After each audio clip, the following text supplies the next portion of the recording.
Radio started from Mars.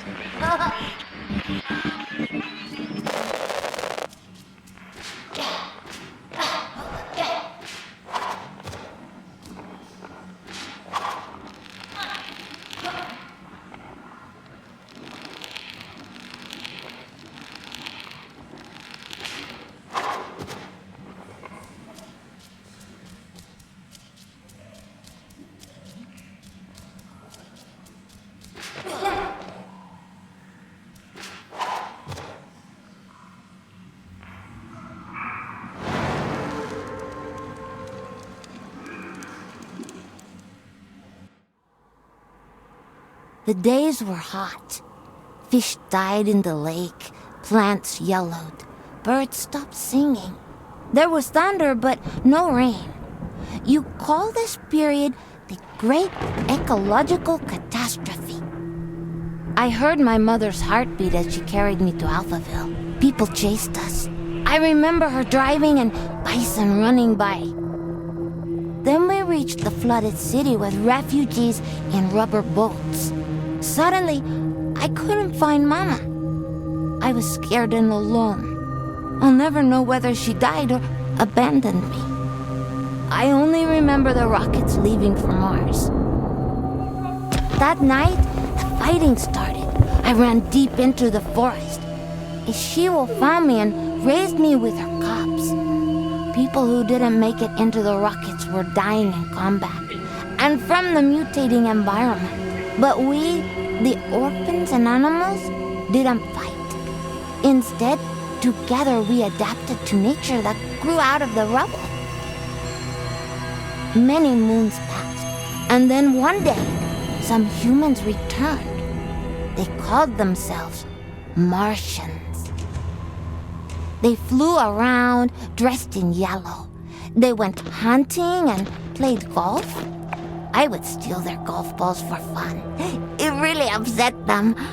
Then one day, I found a dead Martian. I took off his helmet and put it on. There was music playing in it. After years of only speaking wolf, I listened to the Martian radio and learned human language again.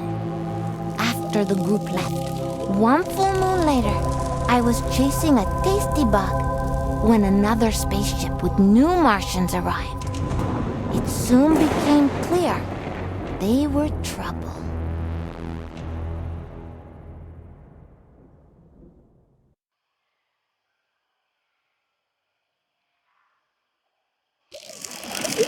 Greetings, all you Tesla City Martians out there. You're listening to Radio Nostalgia from Mars, the show for those who miss a morning run in the park, slurping minestrone soup, sailing with the wind in their hair, singing in unison with thousands of people at a music concert, or smelling the coming rain.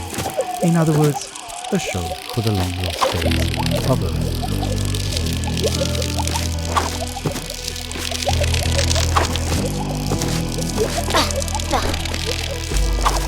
I'm the son of no one. I'm the son of no one. I'm the son of no one. I am the son of no one.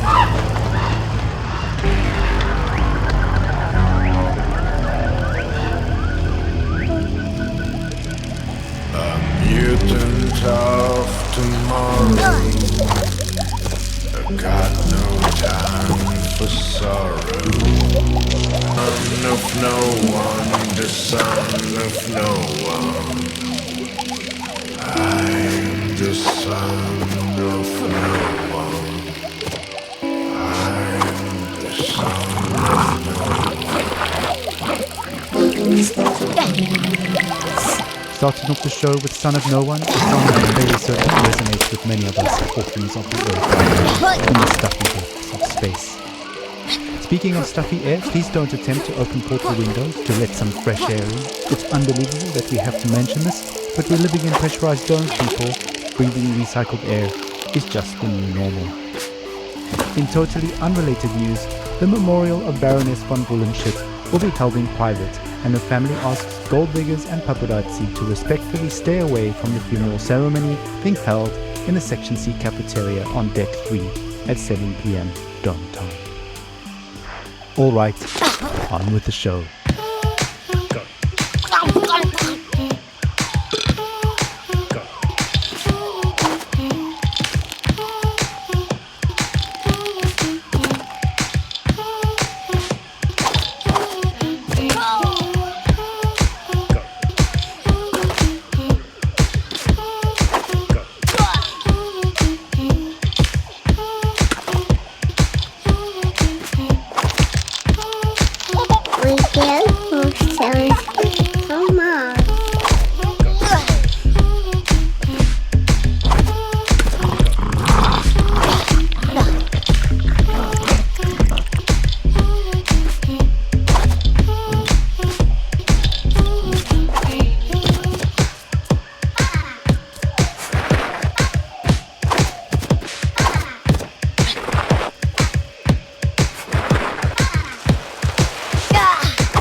from Mars.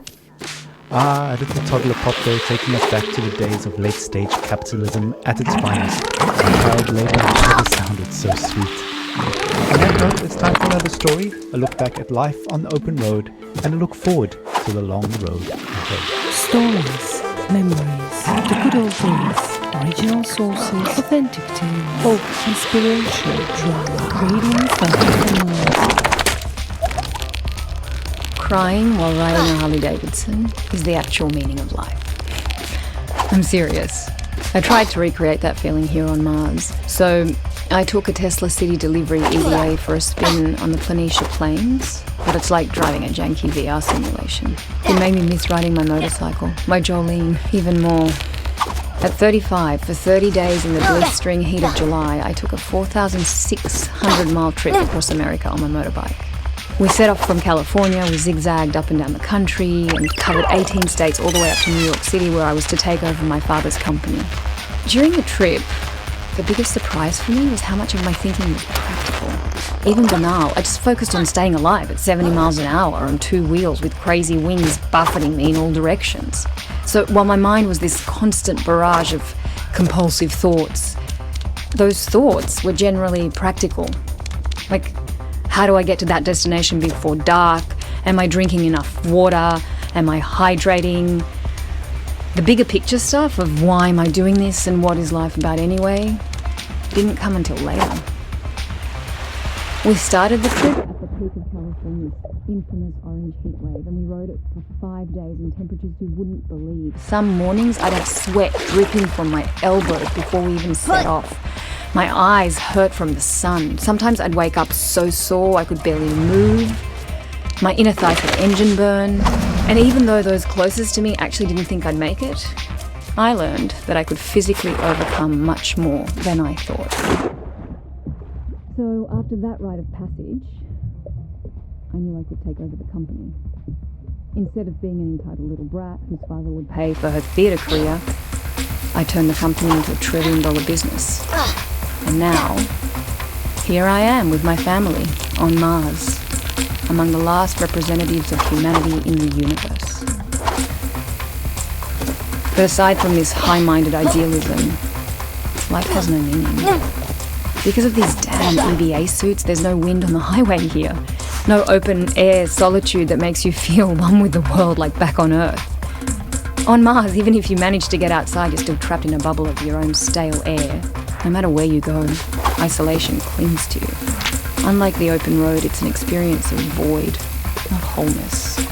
There's no dancing asphalt in the heat and no neon-lit diners and 2 a.m. omelettes with green bell peppers and yellow cheddar with a side of burnt hash browns, greasy bacon and black coffee.